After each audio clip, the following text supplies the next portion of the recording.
After several years, El Nino is back for this winter. We'll explain what it is and what it could hold for our weather this winter season. Last year, a pretty significant section of US 101 was closed due to a landslide. I'll show you why Southern Oregon is so vulnerable to landslides coming up.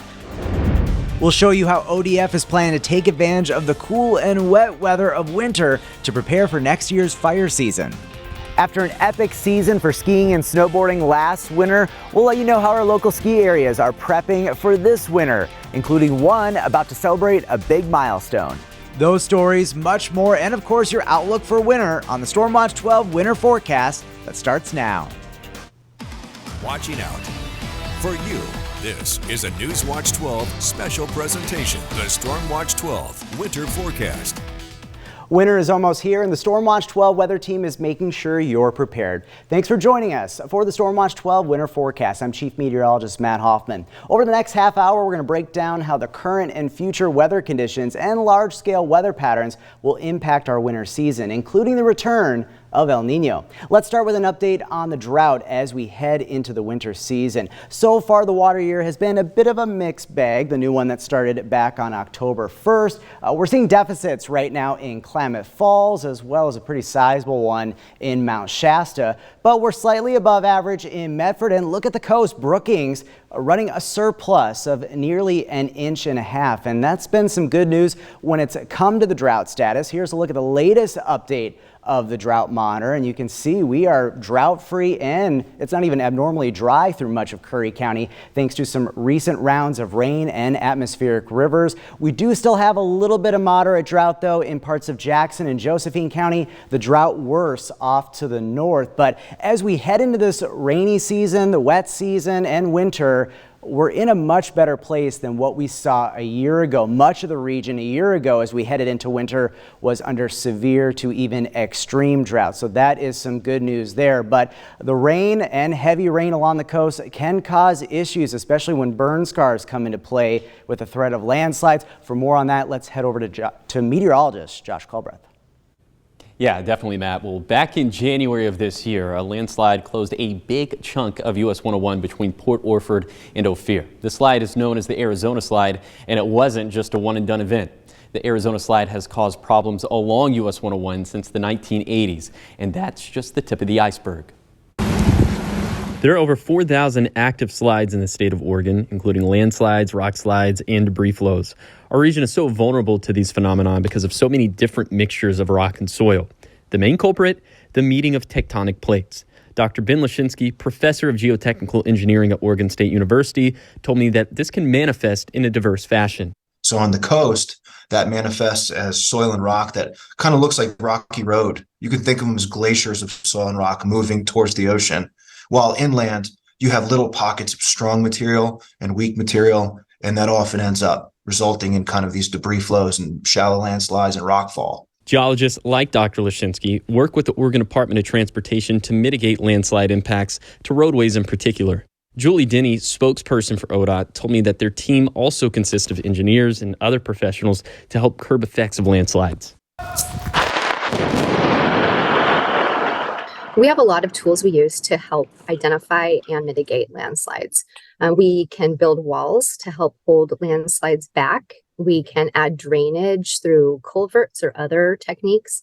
And we can also add some stone columns that pin the layers of soil together. The infrastructure needs relating to landslides might need more attention in the future due to impacts from climate change. More wildfires will mean more burn scars and more areas prone to landslides. More frequent and intense atmospheric rivers could be a catalyst to trigger slides in the aforementioned prone areas. Now, moving on to the fire watch. Even though the 2021 and 2022 fire seasons weren't as active as the 2020 season, our region still has endured a fair amount of devastation and even loss of life. The work that our fire agencies put in during fire season certainly doesn't go unnoticed, but it certainly doesn't stop once fire season ends. Now, even though ODF Southwest doesn't have much public property to maintain during the off-season, it still works rigorously to help out with private landowners. They partner up with local fire departments to help create defensible spaces around private properties across the communities they serve. However, there's a twist this season. ODF's Natalie Weber told me that the agency is dabbling in fighting fire with fire.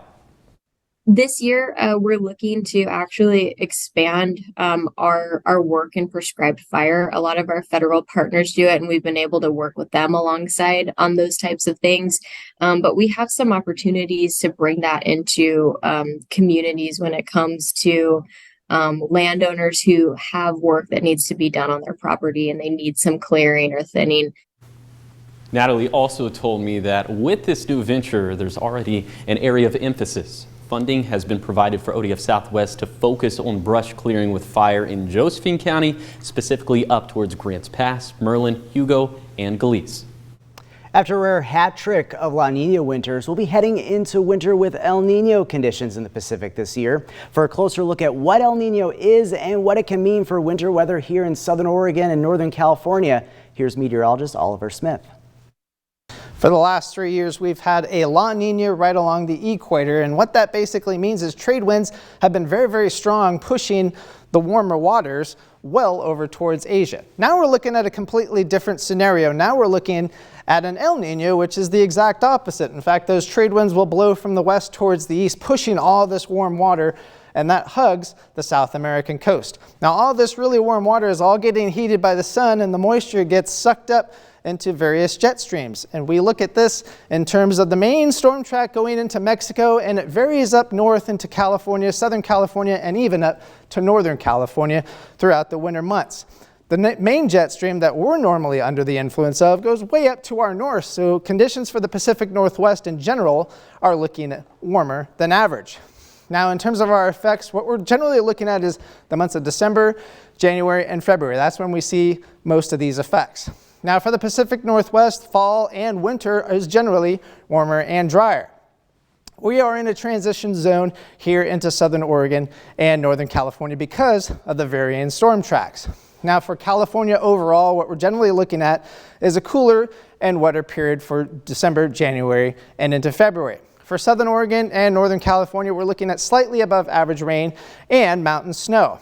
This all depends on the strength of El Nino.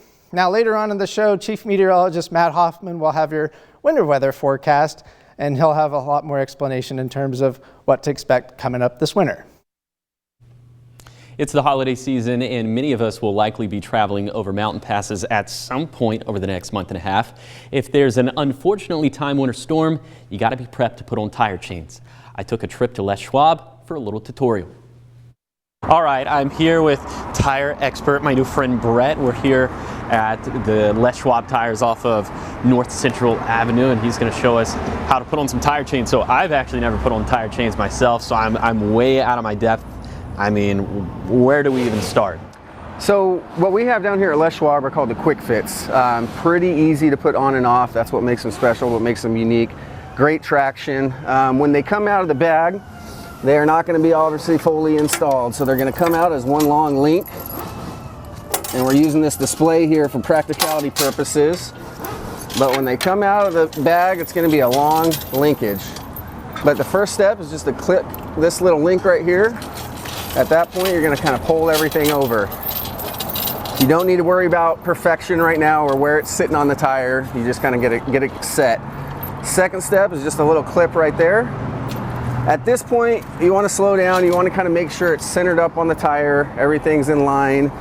The last step is just a quick little cinch. Once you get here, once again, you want to make sure everything's centered up. Drive for a few minutes or for a couple feet. Some slack will get built up. You take this back out and get a tighter bite on it to make sure it's properly lined up. Now, I actually don't know the tire size on the Storm Wrangler, but do the tire chains and the tire size, I'd imagine they're pretty correlated. Absolutely. Yeah, we've got chains in size for all sorts of tires. Most tires can fit this. I mean, if you get caught in that snow and so forth, these quick fits are number one if it will work with your car. Awesome. All right. Brett, thank you so much. Thank you so much to Brett and Les Schwab Tires for showing us how to put on some of these tire chains, and eventually these will be on Storm Wrangler. So for updated looks at road conditions and if you need tire chains, we'll be updating that all winter long on KDRV.com. Back in August, the Bureau of Ocean Energy Management announced a proposed wind energy project along the southern Oregon coastline. This would include large swaths of the Pacific outside of Brookings and outside of Coos Bay. Let's send it over to Josh to see how this proposal could impact the 30,000-foot view of the clean energy landscape. Okay, so there's been a lot of chatter about this proposed wind energy project that's supposed to go in Brookings, also up towards Coos Bay.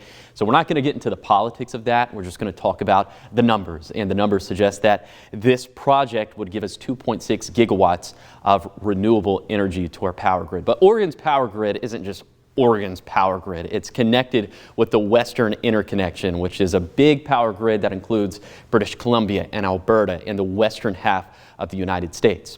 Right now, we have about 60 gigawatts of renewable energy in the Western Interconnection. But if we want to reach that goal of carbon neutrality by 2040, we need 350 gigawatts of renewable energy. So I think it's safe to say that we have some heavy lifting to do over the next 15 to 20 years.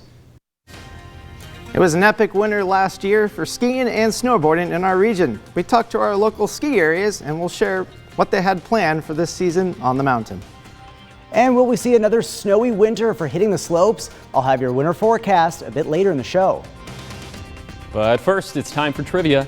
It'll be 20 years in late December since a winter storm created a travel nightmare in southern Oregon and northern California. Our question is, how much of Interstate 5 was shut down due to the snowstorm? A, about 50 miles, B, about 150 miles, C, about 100 miles, D, about 80 miles. We'll have the answer when we return.